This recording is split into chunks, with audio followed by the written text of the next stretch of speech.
Hallelujah hallelujah. इस यीशु के पाक नाम में आप सबकी सलामती हो। आपकी सलामती हो सर। God bless you. आज बड़ी खूबसूरत गवाहियाँ हुई। जो एक मसीह बंदा है और एक मसीह बंदी है, उसकी ज़िंदगी में दुख ना हो, ये हो नहीं सकता। अगर वो दुखों से ना गुजर रहा हो, वो मसीह नहीं है। अगर एक मसीह है तो उसके लिए रास्ता तंग है और तंग रास्ते में ही जंग है, और जंग में जीतना, फतह पाना और फिर ही आगे बढ़ना, और जंग यीशु मसीह के संग। आमीन। यीशु आपके साथ है तो आप जंग जीत जाएंगे। आमीन। जंग चाहे जिंदगी के किसी भी मकसद और किसी भी मंजिल पर हो, आप जंग हार नहीं सकते। अगर आपके साथ खुदावंद यीशु मसीह हैं। आज हम अपनी जंग अकेले लड़ने की कोशिश करते हैं। आए हम अपनी जंग लड़ें, लेकिन खुदावंद यीशु मसीह के साथ। आमीन। उसके पीछे पीछे चलें। यस, गॉड ब्लेस जब यू उसके सर। पीछे चलेंगे तो चलते चलते हम पानियों पर भी चल जाएंगे, आमीन। और हम हवा में भी उठ के कहीं से कहीं पहुंच जाएंगे, जब आमीन। हम खुदावंद यीशु मसीह के पीछे चलेंगे। आज खुदावंद यीशु मसीह का जी उठना है। आमीन। और जो इस यादगारी में अपने आप को पेश करता है बड़ी आजिज़ी और इनकिसारी के साथ, उसके अंदर उसकी गवाही है। आमीन। नाम फरमाता है जिसके पास बेटा है उसके पास गवाही है। आमीन। आमीन। आज हम खुदावंद यीशु मसीह की शुक्रगुजारी करते हैं कि उसने हमें आज का दिन बख्शा और अपनी गवाही बनाए रखा। आमीन। कौन है जो चाहता है कि मैं उसकी जिंदा गवाही बनूं? आमीन। हालेलुया। आमीन ब्रदर। बहुत से लोग कहते हैं हाँ नबी भी दवाई खा लेते थे, लेकिन पास्टर तारिक ये लगेगा, मैं किसी को मना नहीं करता। God bless you brother. दवाइयाँ जितनी मर्जी खाएं, लेकिन उसने असर ही नहीं करता। जब आपको अपनी अहमियत का एहसास ही नहीं है कि आपको खुदा ने दुनिया से लैदा करके बियाबान में रखा हुआ है, तो आप फिर भी दुनियादारी में पड़ोगे तो कुछ भी नहीं करेगा। नबी किसी दूसरे मुल्क में जाते थे तो वहाँ पर माहौल बदल जाने के टीके लगवाते थे। पता है आपको कि मैं खुश्क इलाके में रहता हूँ, जब मैं बहुत ठंडे इलाके में जाऊँगा तो मुझे वहाँ पर वैक्सीन लगवानी पड़ेंगी, पीने भी पड़ेंगे, लगवाने भी पड़ेंगे। उस माहौल के अंदर मैं ढल जाऊँ, मेरा जिस्म वहाँ का टेम्परेचर बर्दाश्त कर सके। हालेलुया। हालेलुया। आज हम बात करेंगे शराकत पर, कमीनियन, शराकत, रफाकत जो मसीह में है। आमीन। आमीन। हालेलुया। हालेलुया। आज आधा मैसेज तो हो ही गया, आज आधा मैसेज हो ही गया। इसी तरह रिगार्डिंग हालेलुया बड़ी आजिज़ी और इनकिसारी के साथ हम कलाम की तरफ तवज्जो करेंगे। और मुकद्दस मत्ती रसूल की मार्फत लिखा गया पैगाम सारी दुनिया के नाम, और उसका 26वां बाब और उसकी 26वीं आयत से लेकर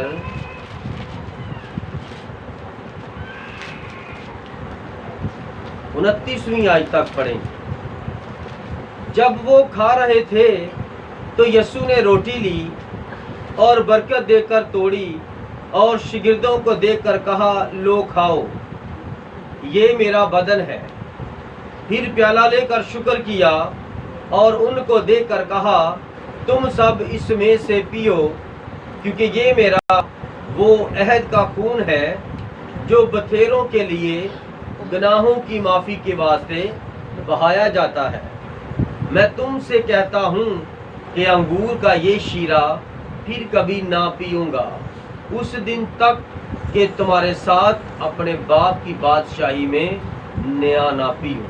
खुदाम के जिंदा पाक कलाम का बड़ा और सुना जाना हम सबों के लिए बाइस से बरकत हो। आमीन। आमीन। खुदावंद का शुक्र हो। इस किताब मुकद्दस के लिए जो हमने ये हवाला तलावत किया है मत्ती 26वां बाब और 26वीं आयत से 29वीं आयत तक, इसके लिए नबी ने एक अनवान तजवीज़ किया है। हम वही अनवान यहाँ पर तजवीज़ फिर से करते हैं और वो है शराकत। आज हम शराकत पर बात करेंगे, रूहानी और उसकी यादगारी की रफाकत और शराकत। सब तशरीफ़ रखें। Hallelujah hallelujah.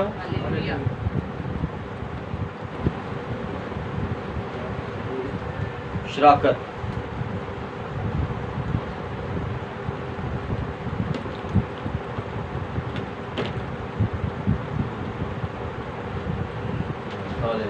खुदावंद के राष्ट्र।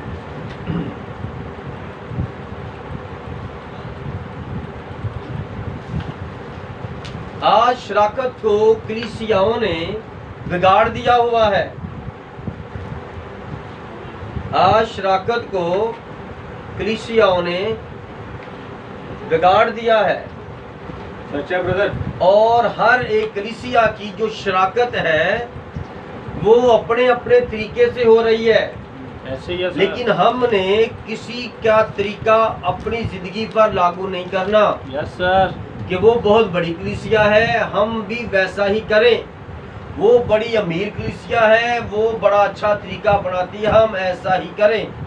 हमने तो वो तरीका करना है जो जुमेरात के पकड़वाए जाने से पहले हमारे खुदावंद यीशु मसीह ने करके हमें दिखाया। आमीन। उसने फरमाया, मैं खुदावंद तुम्हारा खुदा हूँ, तुम मुझे अपना उस्ताद कहते हो, और आज मैं तुम्हारे पैर धोता हूँ, और आज से तुम पर ये फर्ज हो गया है। आमीन। फर्ज हो गया है, तुम पर मेरी तरफ से ये कर्ज हो गया है।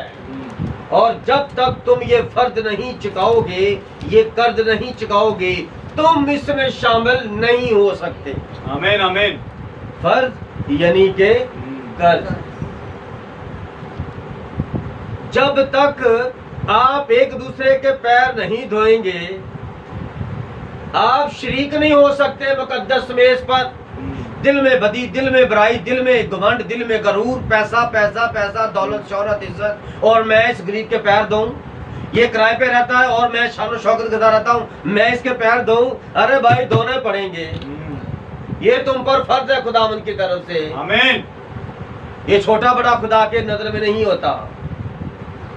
खुदावंद ने फरमाया कि गैर कौमों के अमीर होते हैं, गैर कौमों के अमीर मजलिस होते हैं, सरदार काहिन होते हैं, सरदार होते हैं, लेकिन तुम में कोई बड़ा ना बने।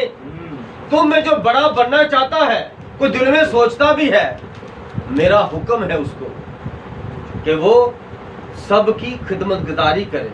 अगर खाना खाने बैठे हो, वो बाद में खाए, और वो सबको पहले सर्विंग करे। वो सबको सर्विंग करे, सारे उसे बुलाएं, भाई आए, भाई आए, जी मैं आ रहा हूँ, मैं आ रहा हूँ, शुरू करें, मैं आ रहा हूँ। ये क्या है? बड़प्पन।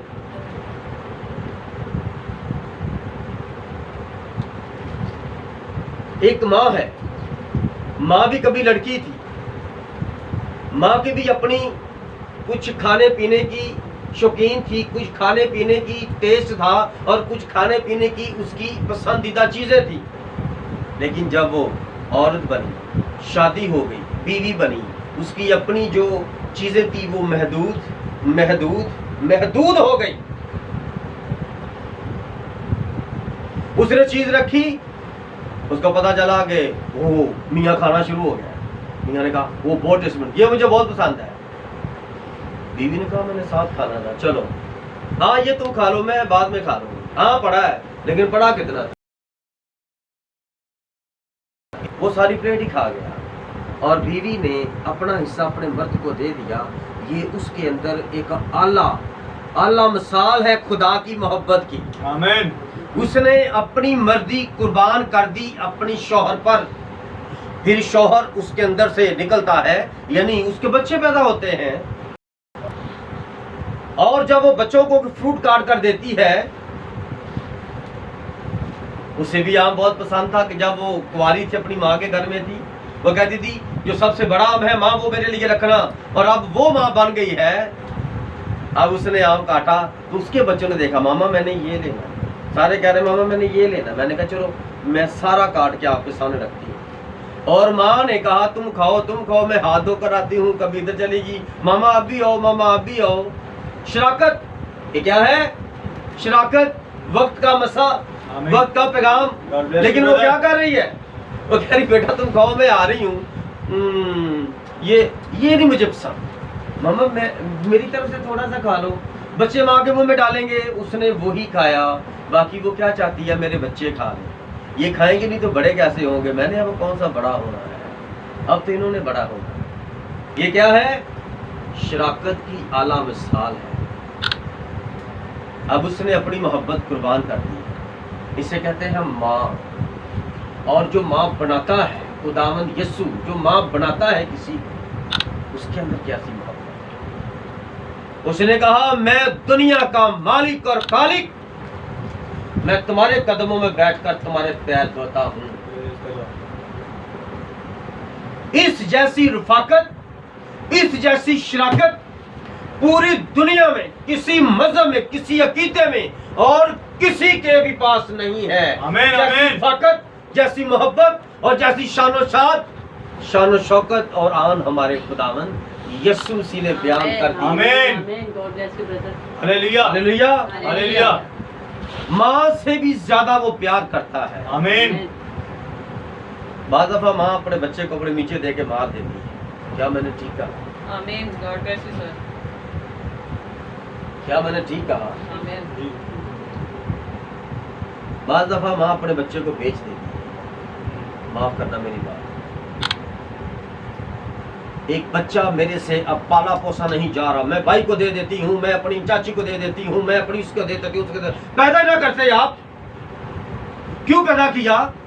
जब आप इसको पाल नहीं सकते तो पहले सोचो उसको पैदा कर रहे हैं, पहले अपने माहौल को सेट करें, उसके लिए कुछ ले खुदा से। जब आप खुदा को नहीं मानते तो फिर खुदा कैसे देगा? आपने बच्चा पैदा किया दूसरों के लिए, ये आप कारोबार कर रहे हैं, ये आप खुदा के खिलाफ काम कर रहे हैं। और खुदा इस तरह के काम को पसंद नहीं करता। आमीन। क्या होता जब बच्चा बड़ा होता सारे समझाते तू तो उसका बेटा है, तू तो उसकी बेटी है। वहां पर माँ बेटे की मोहब्बत खत्म हो गई। वो माँ से कहता था, वो उसे मामी कह रहा, मामा से मामी कहना शुरू। वो चाची थी, वो माँ बनी थी, अब उसे खाली चाची कहता है। वो तरसती है मुझे माँ का है, लेकिन उसकी सारी ममता खत्म हो गई, क्योंकि किसी से लेकर पाला। और जब वो तुम्हारी कोख से निकलेगा वो तब तुम्हें माँ कहेगा, वो मरते दम तक वो तुम्हें माँ कहेगा। तू उससे पहले भी मर जाएगी, वो जब भी रोएगा कहेगा उई माँ। आज माँ याद आ गई, किसी न किसी वजह से माँ याद आ जाती है, लेकिन लेकर पाले हुए को कोई माँ नहीं कहता। पता मैं जानता हूँ उसने मुझे अपना दूध पिलाने से निकाला, मुझे बेच दिया, मुझे पाल नहीं सकती, आज आकर मुझे क्यों? इसलिए याद रखना, अगर इब्राहिम के खुदा को मानते हो तो अपनी अपनी कोख में से खुदा के लिए बात करना, खुदा से लेकर बच्चे पैर पालना। मैं इस चीज को गवारा। God bless you sir. आमीन। हालेलुया। हालेलुया। अगर कोई जबरदस्ती थोपता है आप पर कि ये ले लो, तुम्हारे पास बच्चा नहीं है, बच्चा नहीं है तो मैं से बच्चा मांगा है कि तू हराम के बच्चे पैदा करके मुझे दे दे, मैं तुमसे बच्चे मांगने के लिए आया हूँ। खुदा ने अपने बच्चों को कैसे सिखाया है? कलाम क्या कहता है? एक उकाब माँ, उसका एक अंडा चोरी हो गया, किसान ने अपनी मुर्गी के नीचे रख दिया, लेकिन वो दिल से अभी भी नहीं मानती कि मेरा बच्चा एक मर गया है, वो अंडा जाया हो गया। वो कहती मेरा अंडा जाया नहीं हो सकता, वो कहीं ना कहीं हुआ है पैदा, मैं उसे ढूंढूंगी। उसका अकेला बच्चा है, उसने 2 अंडे दिए थे, गुम हो गया। और एक बच्चा है, वो बच्चा जो एक है वो तरसता है भाई को, बहन को। और वो क्योंकि परिंदों में खुदा ने इस तरह की नस्ल कशी की है कि एक ही माँ बाप से 2 अंडे निकलते हैं और 2 अंडों से 2 बच्चे निकलते हैं, एक नर और मादा। और हमारे कीदे और इंसानों के मुताबिक वो बहन भाई है, लेकिन खुदा के कानून के मुताबिक वो मियाँ बीवी पैदा हुए। हालेलुया। हालेलुया। आमीन। आमीन। और इसी तरह आदम के बच्चे भी इसी तरह पैदा हुए और वो बेटी और बेटा थे और उनको बीवी और शौहर कहा। आमीन। आमीन। इब्राहिम ने अपनी बहन के साथ शादी की शादी, क्योंकि मुकद्दस नस्ल पैदा हुई। अगर ये बाहर शादी करेगा तो हराम ज़्यादा पैदा होगा। और खुदा क्या चाहता है? एक मुकद्दस कौम, एक मुकद्दस नस्ल पैदा हो। आमीन। इसलिए मेरे अजीजों, बहुत सी कलीसियाओं ने इसको बिगाड़ दिया है। अपने अपने कायदे से खुदा के लिए यादगारी करते हैं। करो तो खुदा के कानून के मुताबिक करो, जिसे कहावत में कहा गया है, थोड़ा खाओ सुथरा खाओ, देर आए और दुरुस्त आए। आप हफ्ते बाद शारबानी करते रहे, लेकिन वो खुदा को नहीं पसंद, तो वो आप लानत ले रहे हैं। क्या ले रहे हैं? और अगर आप साल बाद भी करो तो जो चीजें खुदा ने मुकर्रर की है, रोटी मुकर्रर की है, मैं मुकर्रर की है, खुश्क मेवा जात मुकर्रर की ये है, ढूंढो। यहाँ खुश्क मेवा जात नहीं ब्रदर जी मिलते हैं, यहाँ मैं नहीं ब्रदर जी मिलती, यहाँ सर्दियों में मैं नहीं मिलती। अरे भाई गर्मियों में बनाओ, सर्दियों में बनाओ, सब कुछ मिलता है, तुम बनाना तो शुरू करो। शराकत किसकी है? यीशु मसीह की। यीशु मसीह तुम्हें गर्मियों में भी अंगूर दे देगा, सर्दियों में भी अंगूर दे देगा, तुम बनाने वालों तो बनो। जब तुम तहैया करोगे कि उसकी यादगारी करनी है तो वो तुम्हें दे देगा। जब तुम सोचोगे नहीं, देखो यहाँ पर एक मिसाल पेश करने लगा। लड़की पर बड़े प्यारे लगे, लड़की पर बड़े प्यारे लगे। उसके भाई बड़ी बड़ी मूछों वाले हैं, लंबे चौड़े हैं, सरकारी अफसर हैं और बड़ा उनका नाम है, लेकिन फिर भी वो किसी गरीब से उनकी बहन को प्यार हो गया। और वो प्यार किससे हो गया? वो भी बड़ा ढीठ बंदा है। वो भी कहता मैं तेरे घर में आकर तुझे मिलूंगा। वो कहती मेरा भाई ऐसा कर देगा वैसा कर देगा, कहता मैं तेरे घर में आके मिलूंगा, आई लव यू, मैं आऊंगा तेरी मोहब्बत में। वो ठानता है ना, ठान लेता ना, वो सोचता है ना, वो कर गुजरता है किसके लिए? मोहब्बत के लिए। वो किसी से नहीं डरता। आप लोगों को यीशु से लव नहीं है? आमीन। आप लोगों को यीशु से प्यार नहीं है? आमीन ब्रदर। एक दुनिया में जिसे एक लड़की और लड़का प्यार कहते हैं और दुनिया इसे गंद कहती है, वो एक लड़की और लड़का इस तरह कर रहे हैं अपनी शराकत और रफाकत को कायम करने के लिए। और वो मिलते हैं तो मिलके क्या करते हैं? एक दूसरे को देखे ही जाते हैं, सुनी जाते हैं, देखी जाते हैं, सुनी जाते हैं, बस ये वो। आमीन। आमीन। मेरी बात को समझे? आमीन। फोन की अगर बात कर लो, दुनिया में कोई मर गया है और वो सारे उधर चले गए हैं और वो अकेले घर में रह गया है और वो फोन पे लगा है। घर वाले उधर से होके वापस आ जाएंगे तो वो अभी भी लेटा होगा फोन पे, कभी इधर लेटेगा, कभी सीधा लेटेगा, कभी इधर लेटेगा। क्या कर रहा है? बातें करी यार, बातें नहीं खत्म हो रही। बहन की बहन के साथ बातें खत्म हो जाएंगी। बहन जब फोन करती है ना तो वो भी बड़ी लंबी बातें करती, कौन से कपड़े पहने, आज क्या बनाए हैं, छोटे का नहा दिया, ओ मैंने भी नहाना था, ओ बच्चों को ये काम करना था, ओ कपड़े धोने थे। वो सारी बातें उनकी भी घंटे डेढ़, अच्छा चलो अब मैं काम शुरू करने लगी। वो खत्म हो जाएंगी, लेकिन लड़की और लड़के की बातें नहीं खत्म होती हैं। जी सर, होती है बातें खत्म? होती ही नहीं। आमीन। यीशु मसीह के साथ जब कोई बात करता है, मैं दुआ करने लगा हूं, कोई मुझे तंग ना करे, तू खुद ही दूसरों को तंग करे। 5 मिनट बाद तू दुआ से उठ जाए, दूसरों को तंग करेगा। तो बोल दूसरे रहे हैं, अरे तू यीशु से बात कर रहा है, तेरे लिए सारे हैं ही नहीं। ये भी शैतानी परेशानी होती है। शैतान तुम्हें इस तरह का बना देता है। याद रखना, खुदा मोहब्बत है।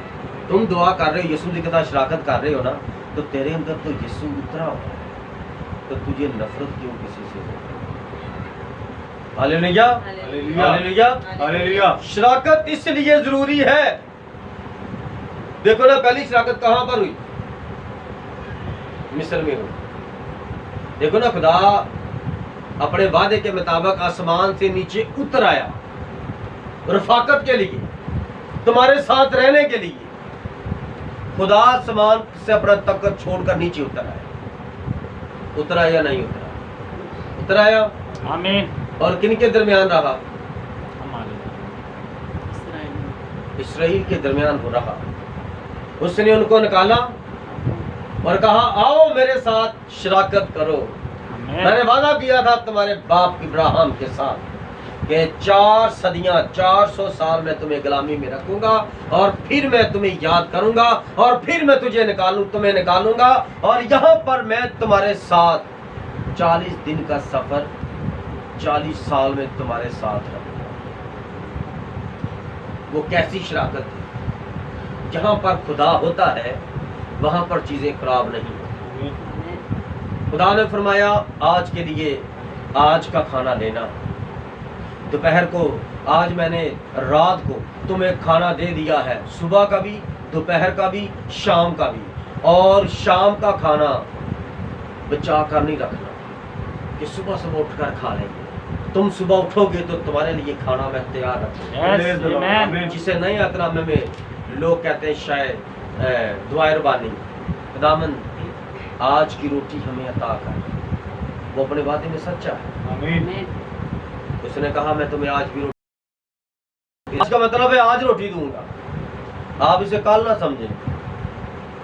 एक होटल में लिखा था, आज नकद कल उधार। बंदा गया, कहता सर ये मैं कल आया था, तो आपने कहा था कल आ, तो मैं आज आया हूँ, तो आज मुझे उधार दे दो। कहता सर बोर्ड पढ़ो, आज नकद कल उधार। कल कभी नहीं आता, कल कभी नहीं आता। खुदावंद की शराकत और रफाकत वो क्या है? आज मैं हूं, आज की बात। जो गुजर गया उसे भूल जा, जो तेरे पास है उसे याद कर। आमीन। आमीन। आमीन। आमीन। हालेलुया। हालेलुया। मिस्र में खुदा ने शराकत की, खुदा उनके साथ था। उससे पहले उनकी जूतियां टूटती थी, उनसे पहले उनके कपड़े फटते थे। जब खुदा उनके साथ रहा, उनको डांटता भी रहा, उनको भूखा भी रखा, उनको प्यासा भी रखा, उनको तरसाया भी। चीज सामने होती थी उनको नहीं देता था, खुदा तरसाता था कि ये मुझसे मांगे। खुदा मांगने वालों को देता है। माँ ने खाना बनाकर रखा है। माँ हर बच्चे को बुला कर नहीं देगी, बच्चे को मांगना पड़ेगा। मामा भूख लगी है, मुझे वो जो पकाया है वो खीर दे दो, वो खाना दे दो। आपने खाना है? माँ फिर मुझे खाना है, भूख ज्यादा लगी है, मैं थोड़ी देर तक तुम्हें देती हूँ। माँ फिर देख रही है ये कितना कुछ खाने की तरफ तवज्जो करता है। खुदा ने सब कुछ तैयार रखा है। आमीन। वो देख रहा है आपकी चाहत को कि ये कितना कुछ मुझसे मांगते हैं, क्योंकि खुदा मांगने वाले को देता है। आमीन। फिर कलाम में फरमाया वो तुम्हारी मांगने से पहले ही जानता तुम किन किन चीजों के बता, लेकिन फिर भी वो चाहता मुझसे मांग। आमीन। Praise the Lord. मांगो कि तुम्हें मिल जाए। आमीन। आमीन। हालेलुया। हालेलुया। ये है मिस्र की रफाकत कि मिस्र में उनके कपड़े भी नहीं फटे, 40 साल उनकी जूतियां भी नहीं टूटी। देखो खुदा उनके साथ था, उनके साथ ये हुआ, उनके कपड़े भी।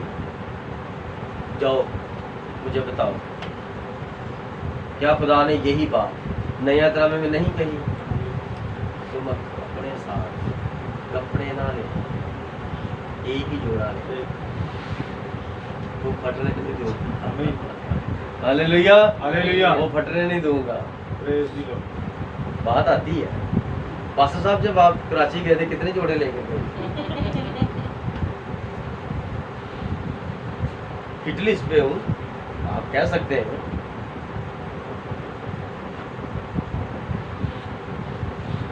लेकिन सलूट है नबी की इस तस्वीर को। आमीन। क्या बात है। जिस बंदे के पास उस दौर में बेडफोर्ड इतनी अच्छी कार थी, वो गरीब था अमीर था। लेकिन उसने किसी से कोट मांग कर नहीं पहना, उसने किसी से कोट मांग कर नहीं पहना। खुदा ने जब 1948 में उसे 35 कास्टल पैगाम के साथ भेजा है कि जा मेरा पैगाम लेकर जा, जो कि आखिरी वक्त का पैगाम है, जो कि 35 कोस से आगे का पैगाम है, जो हमारे पास है, जिसके साथ हम खड़े हैं। ये 35 कोस से आगे है, लेकिन इसलिए मैं अक्सर ये इस्तेमाल करता हूँ अगले को समझाने के लिए। आप कौन है? मैं बाइबल के अंदर वाला 35 कास्ट कि जो वहाँ से 35 कोस से शुरू होता है और मैसेज में ख़त्म होता है, मैं वो आमीन। हालेलुया। फिर वो बंदा समझ गया। नबी का कोट फटा हुआ था यहाँ से, और नबी को जो साथ थे उन्होंने वेल ड्रेस कपड़े पहने हुए, और सारी दुनिया का दौरे के लिए 1948 से अपने घर से निकला। सबने कहा ब्रदर जी माफ़ी चाहता हूँ, आप ये कोट पहन लें। किसी और ने कहा ब्रदर जी मैं आपके लिए ये लाया हूँ, प्लीज़ ये पहन। ओ खुदावंद आपको बरकत दे, तुम पहनो, तुम अच्छे लगते हैं। नबी ने कहा मैं तो यही पहन, यही पहना। और इस बात को लिंडसे गॉर्डन अपनी किताब में लिखता है, खुदा की तरफ से भेजा हुआ शख्स। वो लिखता है कि जब लोग नबी को हाथ मिलाने के लिए आते तो नबी उनके साथ हाथ नहीं मिलाते। जहां से कोट फटा हुआ था नबी ने वहां पर हाथ रख लिया, इस तरह हाथ रखा और कहते ठीक हो, ओके, ठीक है। फटा हुआ कोट छुपा कि इनकी नजर कोट पर पड़ेगी तो ये जो मेरे पास आ रहे हैं लेने के लिए, ये वो भूल जाएंगे और कोट की तरफ ध्यान करेंगे। हालेलुया। हालेलुया। हमें कुछ बातें ना एज इट इज करनी पड़ेगी, करनी पड़ेगी। जब तक हम नहीं ना करेंगे हम नहीं कुछ कर सकते। मैंने आपसे पहले भी एक गुजारिश की थी कि नबी को एक बीमारी थी और वो 42 साल बाद खत्म हुई। 42 साल तक नबी बीमारी में मुब्तला रहा और नबी 42 साल उसके लिए दुआ करता। वो नहीं है, दूसरों के लिए क्या ही देता था, जा ऐसा कर दे, ऐसा होता, ऐसा ही होता था। लेकिन अपनी बीमारी नहीं जा रही। मेरी बात याद रखिए। हालेलुया। हालेलुया। अब हमारे लिए क्या है, अगर हमें कोई जरा सी जर लग जाए तो हम क्या करते हैं? हम 24 घंटे भी बर्दाश्त नहीं करते, और इब्लीस कहता है डॉक्टर को चेक करा। हालेलुया। हालेलुया। याद रखिएगा, यही वक्त होता है जब आप पर वक्त आता है आजमाइश का, तो तब आप आजमाइश में भाग जाते हैं, वहीं से रफाकत खत्म होती है। आमीन। आमीन। हालेलुया। हालेलुया। देखो वहां पर उन्होंने खुदावंद की यादगारी की, बहाए हुए खून के, उन्होंने अपनी चौखों पर खून लगाया, उन्होंने खुदावंद के कहना मान लिया। अगर वो रास्तबाज होते और खून ना लगाते तो फरिश्ते ने सिर्फ खून देखना, फरिश्ते ने सिर्फ आप पर रूह कुदस की मोहर देखनी है। बपतिस्मा आपको बचा नहीं सकता। आमीन। बपतिस्मा आपको, बपतिस्मे का मतलब है धोना, वो तो सिर्फ आपको धोएगा ना। आप बचाए कब जाएंगे? जब आप पर लहू लग जाएगा और आप पर मोहर लग जाएगी, फिर आप बचाए जाएंगे। क्योंकि मौत ने, फरिश्ते ने आप पर मोहर देखनी, जो कि इफ्सियों के 4 बाब की 30वीं आयत में ये बात लिखी है, तुम खुदा के रूह को रजीदा मत करो जिसने तुम पर मखलसी के दिन के लिए मोहर कर दी। आमीन। हालेलुया। हालेलुया। मखलसी का दिन जब बचाने का दिन होगा, इसको इधर डाल दो, इसको इधर डाल दो, उस दिन तक आपके बदन पर मोहर है, और उस वक्त मोहर देखी जाए, उस वक्त आमीन। मोहर देखी जाए।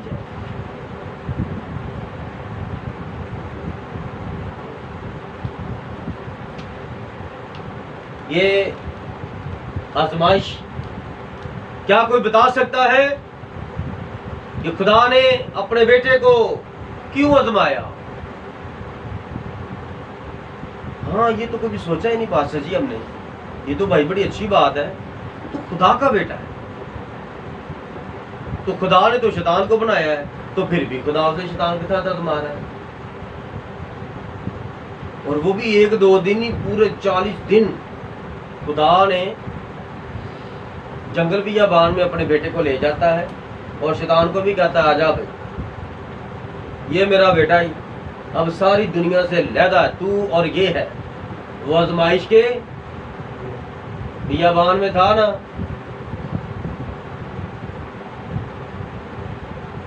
खुदा जिसको बेटा और बेटी बना लेता है उसे तंबी भी करता है और उस पर तंगी भी ले आता है। ये एक ऐसा वक्त होता है जब आप खुदा के साथ वफादार निकलें। जब आप पर आजमाइश आती है तो क्या करना है? अपने आप को तन्हा करो, कोई सहारा ना ढूंढो। आपको नहीं पता खुदा पाकरू आपके साथ है, और तू उसे छोड़कर, अगर आपका कोई फोन नहीं उठा रहा, अगर आपको कोई पैसे नहीं दे रहा, भाई समझ जाओ खुदा ने मुझे यहाँ पर लैदा कर दिया है, वो मुझे तन्हाई में ले आया है, वो मुझे आजमा रहा है। जब आपका कोई फोन नहीं उठाता, जब कोई आपका फोन नहीं करता, रोने ना मत बैठ जाओ उस बंदे के लिए, ओ उसने तो मुझे पूछा ही नहीं, वो तो रोज फोन करती थी, रोज फोन आता था, आज वो हफ्ता हो गया मुझे पूछ नहीं रहा, मैं भूख से मर रही हूँ, मेरा ये हाल हो गया है, मुझे ये परेशानी आ गई है, मैं बीमार हो गया हूँ, मेरा बुखार नहीं जा रहा, और मेरा पेट खराब हो गया, वो ठीक नहीं हो रहा, और कोई मुझे पूछ नहीं रहा। इसीलिए नहीं पूछ रहा क्योंकि खुदा ने आपको दुनिया से पकड़ के लैदा जंगल बियाबान में फेंक दिया, शैतान के सामने पकड़ इसे आजमा, ये मेरा बेटा है। आमीन। और उस वक्त आप भाग जाते हैं। क्या यीशु भागा था जंगल से? भागा था तो मुझे बताओ। अगर यीशु भागा तो यीशु खुदा का बेटा ही नहीं। और जो छोटी छोटी बीमारियों से भाग जाता ना, वो भी खुदा का बेटा नहीं, वो भी खुदा का बेटा नहीं। क्योंकि जब आप पर आजमाइश आती है, और पहली बात निशानी क्या है? आप दुआ कर रहे खुदा के आगे, आप दुआ कर रहे खुदा के आगे, खुदा ये परेशानी खत्म कर दे, मेरे आधे साथ सर की दर्द हो रही है, खुदावंद ये दर्द खत्म हो जाएगी, दर्द खत्म हो जाएगी। दर्द नहीं खत्म हो, दर्द खत्म भी नहीं करेगा, और तुम्हें तेरी बर्दाश्त से ज्यादा दुख भी नहीं देते। आमीन। याद रखना, ये अपने ना बदन के ऊपर बुजुर्ग कहते हैं खाया पिया काम आता है, खाया पिया काम आता है। वो आपको ताकत और कुव्वत देता है, तो वो आपके जिस्म को जमाता भी है। ऐसे भाई ने कहा कि मेरी जिंदगी में पहली बार इतना बड़ा गार्ड निकला है जो कि कभी गार्ड नहीं देखा। और हम यहाँ पर आए और हमने अपने जिस्म पर गाड़ गाड़ गाड़ गाड़ गाड़ गाड़ी देखी। कभी कभी गढ़ नहीं निकले थे हमें, लेकिन इधर भी टांग भरी है, इधर भी टांग भरी है। एक ठीक होता दूसरा, एक ठीक होता दूसरा। हाँ जी, और आप सब गवाह हैं। ये क्या है? मैंने कभी किसी की बात मानी? सबने मुझे पता दवाई असर ही नहीं करती। मैंने आपको बताया एक पीक होती है जब मेरे स्टाफ को पता चल जाता है मेरा जख्म बढ़ गया है, तो वो मुझे कहते हैं अपनी शुगर चेक करवाओ, आपको शुगर है। क्योंकि शुगर वाले का जो एक बार वो बिगड़ जाए ना मसला, वो नहीं जल्दी ठीक होता। मैं कहता मुझे कोई शुगर नहीं है, ये नवा का मुझे शुगर नहीं है। अब उनको क्या समझाएं? वो अक्सर ही कहेंगे नहीं नहीं नहीं, नहीं आप एक बार ना तारीख एक बार टेस्ट करो शुगर। मैं उनको कहता हूँ ठीक है सर, तो मैं कौन से डॉक्टर के पास जाऊँ जब डॉक्टर नहीं ही मुझे ये फोड़ा लगा। और इसका ये भी मतलब नहीं है पता चल जाए खुदा ने ये फोड़ा लगा दिया, खुदा ने बीमार कर दिया है, ठीक है खुदावंद तूने मुझे ये बीमार कर दिया तो ओके, अब दुआ भी नहीं करनी। पता चल गया खुदा ने मुझे बीमार कर दिया, खुदा के दुआ नहीं छोड़नी। खुदा ने तुम्हें दुख में डाला है तो ये ना समझो तुम अकेले हो, तुम्हारे साथ इब्लीस है, तुम्हारे साथ है। और जिस तरह रेफली होता है, इस तरह पाक रूह तुम्हें छोड़ता नहीं अकेला। आमीन। अगर वो तुम्हें दुख में छोड़कर चला जाए तो वो खुदा ही क्या जो अपने वादे में से फिर जाए। उसका वादा है, मैं दुनिया के आखिर तक तुम्हारे साथ रहूंगा। आमीन। दुख में तुम्हें कैसे पता चलेगा भाई? हमें कैसे पता चलेगा खुदा में पाक रूह हमारे साथ है? भाई 1 घंटा दुआ में ठहर के देखो, रोया आ जाएगी आप पर, यीशु आपके साथ कलाम करेगा और आप दुआ के अंदर ही सो जाएंगे और यीशु आपको वो सारे नज़ारे दिखा देगा कि इसके बाद तेरे साथ क्या होगा, तू कहाँ मिलेगा, कौन तुझे मिलेगा, ये तेरी बीमारी कब ठीक होगी, सब यीशु जी सब आपको दिखा देगा। आमीन। जरा उसके तरीके पर दबाओ, आमीन। Praise the Lord. अपना तरीका नहीं, उसका तरीका। हालेलुया। हालेलुया। उसका तरीका। अगर आप आजमाइश ना चाहते तो कलाम पता क्या कहता है? जिसकी जिंदगी में आजमाइश नहीं होती और वो अपने आप को मसीह कहता है, शुक्र है खुदा का, मैं तो हर दुआ, मेरी हर दुआ खुदा सुन लेता है, हर दुआ सुन लेता है। और कभी तुम पर आजमाइश नहीं आई? नहीं, तुम हरामजादे हो। तुम पर कभी आजमाइश नहीं आई? नहीं। कभी बीमार नहीं हुए? नहीं। कभी बीमार नहीं हुए? नहीं, मैं कभी बीमार ही नहीं हुआ। शुक्र है खुदा उनके सुख उसने भी बीमार होने दिया, होने देता है। वो बीमार, वो खुद बीमार करता है, वो खुद तुम्हें पकड़ लेगा। जा आमीन। आमीन। वो खुद दुखों से गुजरा, आमीन। वो तुम्हें कैसे छोड़ेगा? उसने एक तरीका लिख दिया है। उसने कहा जब हरे दरख्त के साथ ऐसा करते हैं, तुम तो सूखे हो, तुम्हारे साथ ये दुनिया क्या करे? जब मुझ खुदा के बेटे को इन्होंने नहीं बख्शा तो तुम्हें भी नहीं बख्शे। लेकिन तुम घबराना नहीं। उस वक्त क्या बोलना है, क्या कहना है, एट दी स्पॉट तुम्हारे दिमाग में मैं डाल दूंगा और तुम्हारे मुंह से कहलवा दूंगा। आमीन। क्या बोल, कुछ पता नहीं होता क्या बोल, लेकिन जब खड़े होते हैं हालेलुया। हालेलुया। फिर अगला कहता है, पाल साहब मैं आपका नोट कर रहा था कि आपने जिसके लिए जो जो दुआ की ना, उसको उसी चीज की जरूरत है। Praise the Lord. मैं घर में काफी साल हो गया, वो भी पादरी बन गया, योनाबाद में है। तब वो पास्टर नहीं था, तब वो मुझे अपने घर लेकर गया। मैंने उसके बाप के लिए दुआ की, जो उसके बाप को चाहिए था मैंने वो दुआ की, उसकी बहन के लिए, उसकी बेटियों के लिए, उसके बेटों के लिए, उसके लिए। उसने कहा मैं नोट कर रहा था, जिसको जो चाहिए था वो भी दुआ कर। मैंने कहा ये उसका मेरे साथ ठहरा है, मुझे नहीं पता मेरे मुंह से क्या निकलना, लेकिन वो जानता था किसको क्या चाहिए, तो वो दुआ। हालेलुया। हालेलुया। इसलिए खुदा की तरफ से इम्तिहान से गुजरना बड़ा जरूरी है। जिस तरह जिंदगी में आपकी गवाही खत्म नहीं ना होती, आप कहो लो और मैं इधर भी गवाही दूं। जैसे एक बंदा है तो वो भी कहता है यार तू इधर गवाही दे यार, इधर बहनों के अंदर बाइबल आ जाएगा, तेरी गवाही बड़ी पावरफुल है। तो कहती तो सारी जिंदगी गवाही देती, फिर इतनी बार मैंने रिकॉर्डिंग करवा दी है, तो अब फिर इधर ही दे दो। हाँ जी, अब अपनी गवाही दे। दादकों में 100 बार जाते हैं, 100 बार ही गवाही दे। 100 बार जाएंगे तो 100 बंदे चेंज हो के बंदे आपके सामने आएंगे। आमीन। आप गवाही दे। आपकी गवाही अपनी है, गवाही तो यीशु की है। यीशु ने कहा मेरी गवाही दो, मैंने तुम्हें क्यों यहाँ पर भेजा है, उसकी गवाही बनो। हालेलुया। हालेलुया। जब आप गवाही देंगे तो आपकी गवाही से कोई गवाही बन जाएगी, इसलिए गवाही देना है। हालेलुया। हालेलुया। जब आप मसीहत को एक मजहब के तौर पर कबूल कर लेते हैं तो आप एक मसीही मजहबी अकीदे के अंदर बंद हो जाते हैं। हर एक मसीही अकीदा अलग-अलग है, एक अकीदा दूसरे के साथ नहीं मिलता। तो मैं इसे कैसे कहूँ कि ये बाइबल की तालीम है। अब हम कहते हैं ना हम बिलीवर हैं, बिलीवर यानी कि ईमानदार। कौन से ईमानदार? अरे जो कुछ बाइबल के अंदर लिखा है और नबी से हमें मिल गया है, हमने वो ही करना है। आमीन। हमने अपनी मर्जी नहीं करनी। आमीन। बाइबल ने हमें कहा ये करो ये करो ये करो, हम वो ही करें। हमने बाइबल को फॉलो करना है क्योंकि हमें खुदा ने लिख कर ये दे दिया। आमीन। हालेलुया। हालेलुया।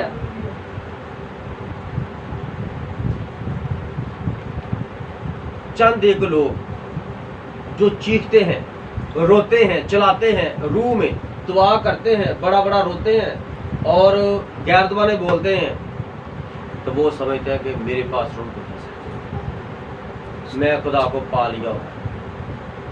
ये बड़ी शानदार नेमत है उनके पास। लेकिन जब वो चर्च से निकलते हैं तो फिर उनका कदा साबित करता है, उस वक्त अगर पाक उनका तो पाक है।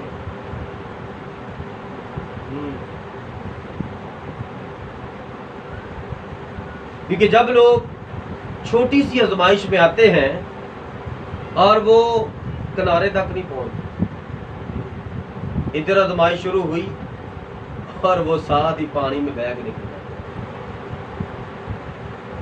वो आगे किनारे तक नहीं जाते। जबकि समंदर बह रहा है, दरिया बह रहा है और आप इधर खड़े हैं और उधर जाके आपको ना ये बरी हो जाना, आपको परेशानी से निजात मिली। आपने सीधे नहीं जाना, जाना तो आपको सीधे चाहिए था, ऐसे सीधे पानी को काट के जाके, क्योंकि पानी आपको इधर लेके जा रहा, आपने पानी को काट के इधर जाना दुख में। क्योंकि ज़बूर की किताब में लिखा है, अय्यूब की किताब में लिखा है, इंसान जो औरत से पैदा हुआ है थोड़े दिनों का और दुखों से भरा है।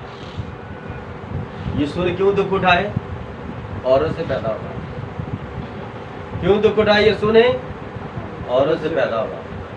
और मैं समझता हूं उसने सारी दुनिया का दुख उठाया।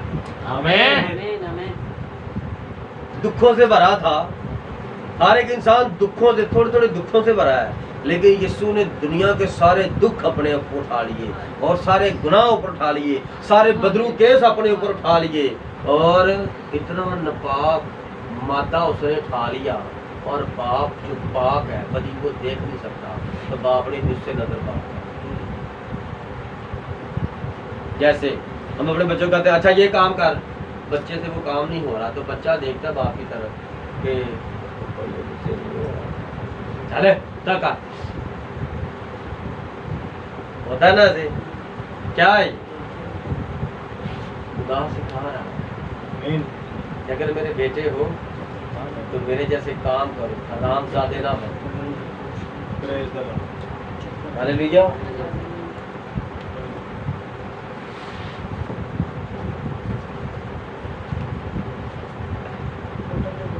दुख परेशानी में आप खुदा को भूल जाए और इतना भी ना आपको याद रहे, ये लगता है खुदा की तरफ से, खुदा मैं तेरा शुक्र हूँ, मुझे ताकत दे, कुव्वत दे, मैं अपने बदन से तेरा जलाल जाऊँ।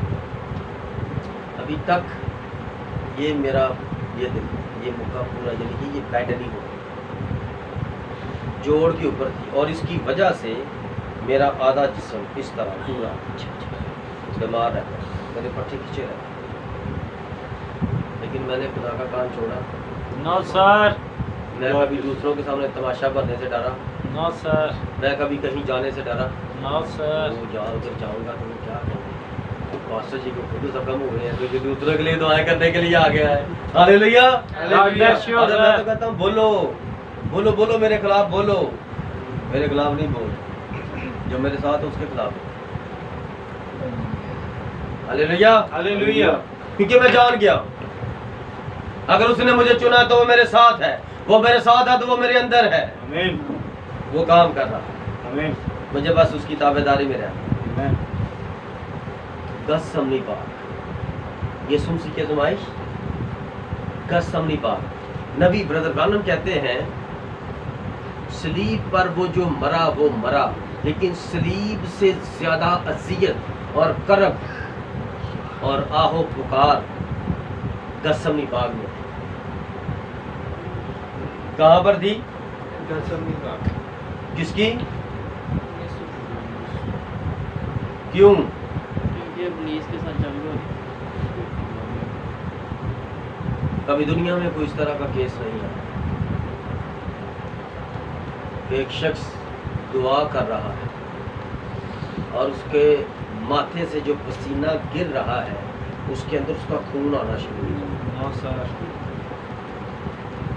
इस तरह का केस कोई आज तक नहीं है। यस सर कि दुआ करने से खून निकले, वो भी पसीने में से।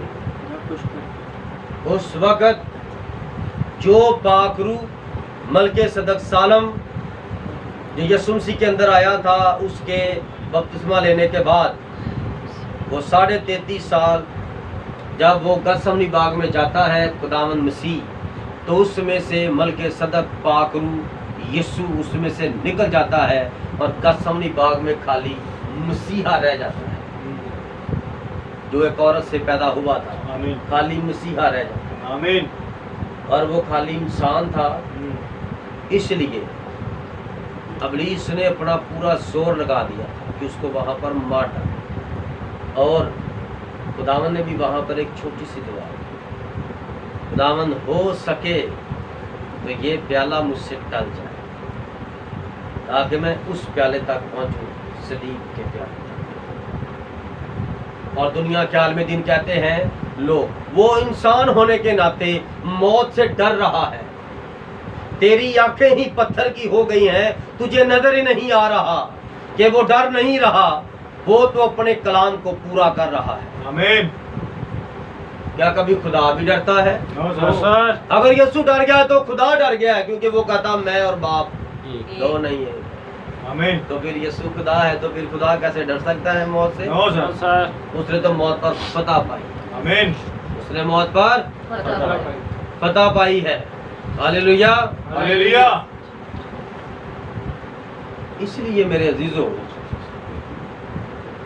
सबसे बड़ा इम्तिहान था गतसमनी बाग के अंदर, सबसे बड़ा, और हर एक इंसान के जिस्म पर ही वार होता है।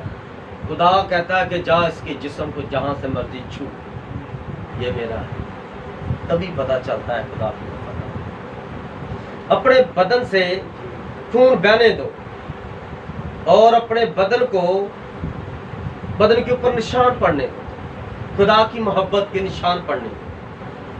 हालेलुया। तुम्हारा बदन मुबारक होगा। आमीन हालेलुया। तलवार के जख्म भर जाते हैं, जुबान के जख्म नहीं भरते। जुबान के जख्म, इसलिए जो इब्लीस तुम्हें तलवार मारता है, तुम्हारे जिस्म पर, तुम्हारे अज़ाब पर लगने दो, उनसे खून बहने दो, उनसे पानी बहने दो, और उनसे खुदा की मोहब्बत जाहिर करो। बर्दाश्त करो। बर्दाश्त करोगे तो तुम किसी के सामने खड़े होकर कहोगे कि हाँ बहन, ये तो कोई मसला नहीं, टेंशन ना लो, अभी शाम तक ठीक हो जाएगा, क्योंकि तू खुद नहीं गुजरा तो तू किसी को कैसे तसल्ली दे? जब तूने मौत को नहीं देखा तो एक मरते हुए इंसान को कैसे बताओगे जिंदगी मौत से कैसे मिली? पहले तुम्हें मौत का मजा चखना पड़ेगा। चखना और होता है और खाना और होता है। आओ मेरे साथ खाना खा लो, यानी शुक्रिया, मैं भी खा कर आया, मैंने चाय पी, शुक्रिया। चलो एक नवाला ही चखो जरा, ये बहुत अच्छा तुम्हारी भाभी ने बनाया। अच्छा, वो एक नवाला चख लेता, एक नवाले से तुम्हें रोटी नहीं खा, आपने मौत का मजा चखा है। मौत क्या है और मौत पर कैसे फतह पाई है मेरे खुदावन ने, और मुझे उसने फतह से बढ़कर गलबा दिया है। आमीन। क्या दिया? फतह से बढ़कर गलबा दिया।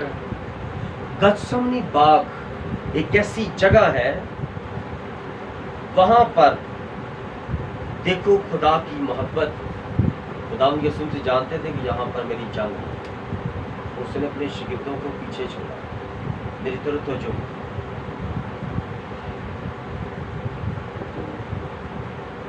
खुदावन ने अपने शिगिर्दों को एक जगह पर छोड़ा और खुद उनसे थोड़ा सा दूर चले, थोड़ा सा दूर चले।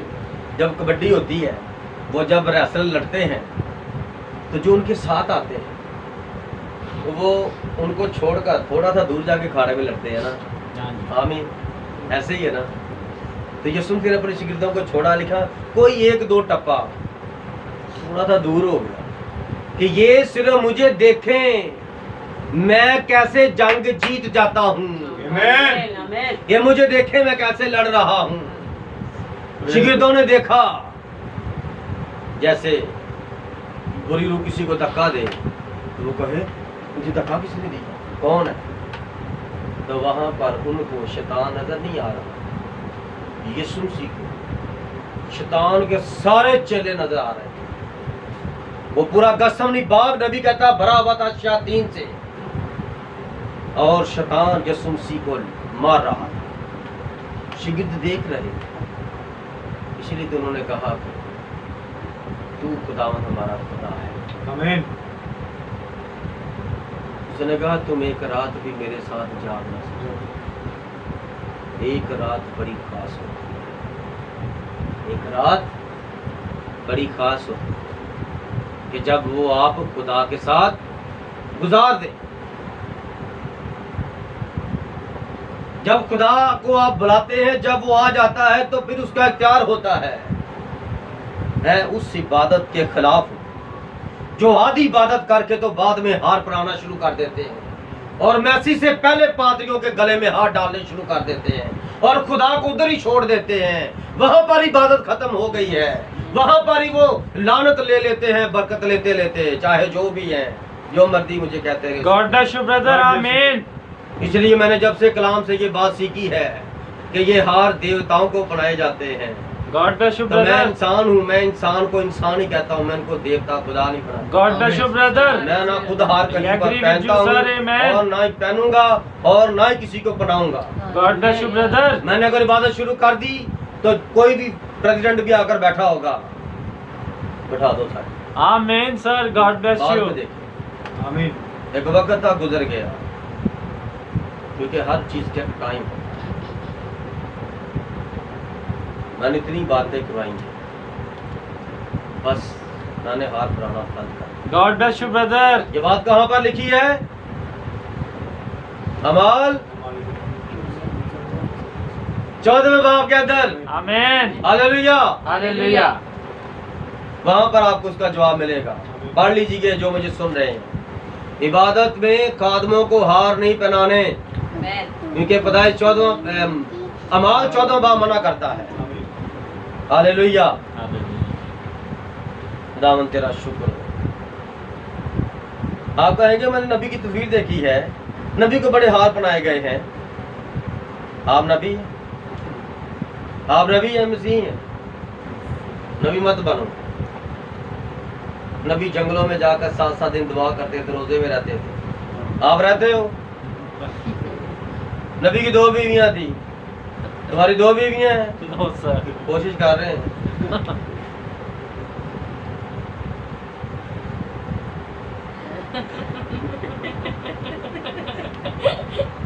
हालेलुया। मैं कल एक बात पढ़ रहा था, कहता इंग्लिश में वाइफ, WIFE वाइफ, बे ये बहुत छोटी अभी बीवी, नून अली फ्रे छोटी अरी नारी। औरत को ऐसे जब भी लिखोगे ना किसी जबान में बीवी, वो 4 ही लफ्ज लेगी। अतः बीवी के लफ्ज भी 4 है, तो बीवियां भी 4 होनी चाहिए। ये उनका कीदा है गैर कौमों का। लेकिन मसीह में क्या कीदा है? एक ही। मर जाओ तो वो आजाद, वो मर जाए तो तुम आजाद। तो पास्टर जी हम एक दूसरे के छोड़ने के लिए मरने का इंतजाम करते रहे। यस, कलाम यही कहता है, मरने का इंतजार करो, लेकिन कहीं ये ना कि तुम एक दूसरे को जहर खिला दो। कलाम में लिखा था वो जब मर जाएगी तो मैं फिर आजाद हो जाऊंगा। तो आप बाहर से कुछ लाओ तो वहीं से नीला तोता डाल के उसको खिला दो। नीला तोता से इंसान मर जाता है। पास्टर साहब शुक्रिया आपके, आपने बता दिया। Hallelujah, hallelujah. Hallelujah, hallelujah.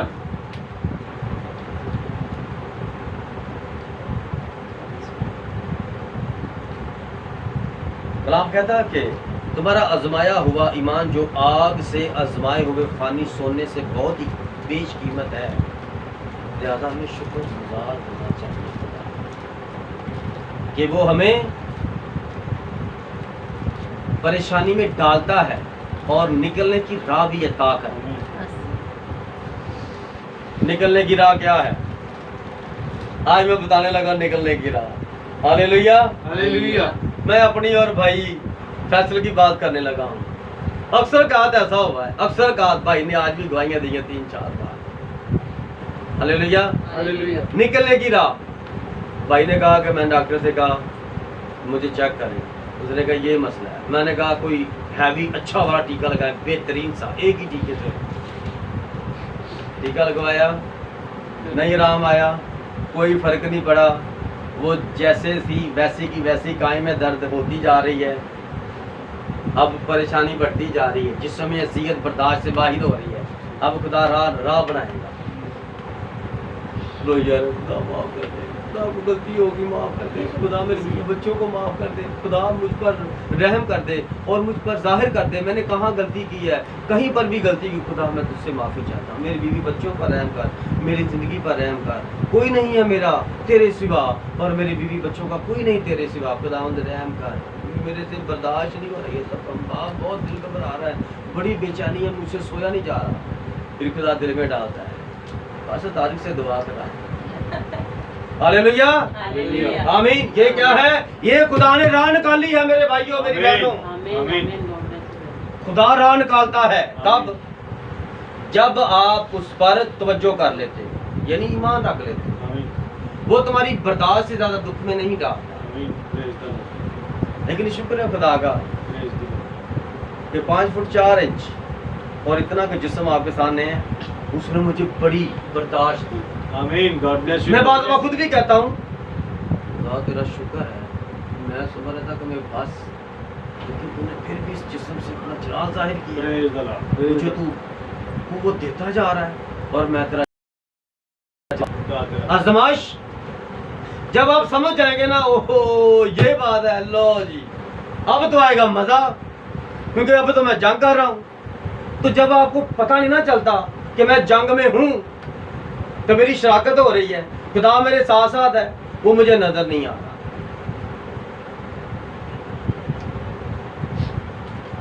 मैंने कहा जाओ बेटा अंदर जाके दुआ करो अपने बेटे से। बाबा अंदर तो अंधेरा है, तो मुझे अंदर से डर लगता है चूहों से। मैंने कहा खुदावंद आपके साथ हो।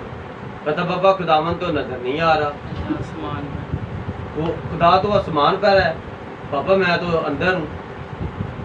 क्या बच्चे ने बात ठीक है ये गलत है? लेकिन जब आप खुदा पर दुआ करते ईमान रखते हैं तो खुदा हर जगह पर आपके लिए आ जाता है। आमीन आमीन। और खुदा आपके पास है और आप उस पर ईमान नहीं रख रहे, तो खुदा चुप हो जाएगा, आप बंद कर देगा और तुम मर जाओ उसके सामने। वो तुम्हें कुछ भी नहीं करेगा, वो कहेगा इसने मुझे बेइज्जत करवा दिया। मैंने कहा था इसको, मेरे कलाम में लिखा है कि मैं तेरे साथ हूँ, दुनिया क्या करता, और अभी तो दुनिया का आखिर नहीं होगा। और ये मुझे भूल गया, मुझे ना चीज़ जानता है और खुदा आपको छोड़ दो। आप अपने गुनाहों में अपनी बीमारी